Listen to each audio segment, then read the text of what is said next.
श्री स्वामी समर्थ. कधीकधी वास्तुदोष, पितृदोष यामुळे माणसाला अनेक प्रयत्न करूनही यश मिळू शकत नाही. यामुळे गुगुळ, पिवळी मोहरी, गाईचे तूप आणि धूप मिसळा. याचा रोज संध्याकाळी धूप करा. सर्व काम कोणत्याही अडथळ्याशिवाय पूर्ण होतील. गुगुळमध्ये अनेक फायदेशीर घटक आहेत. याच्या वासामुळे हवेतील जंतू नष्ट होतात. पावसाळ्यातील बहुतांश आजार हे जीवाणू आणि विषाणूंच्या प्रसारामुळे होतात. गंभीर आजार टाळण्यासाठी गुगुळाचा धूप रोज करावा. यामुळे वातावरण शुद्ध होते आणि सुगंधित होते.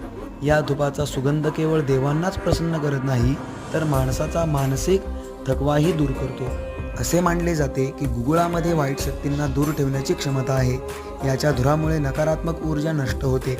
ज्योतिषशास्त्रानुसार 7 दिवस पिंपळाच्या पानासह संपूर्ण घरात गोमूत्र शिंपडावे. नंतर नकारात्मक ऊर्जा दूर करण्यासाठी श्री स्वामी समर्थ हा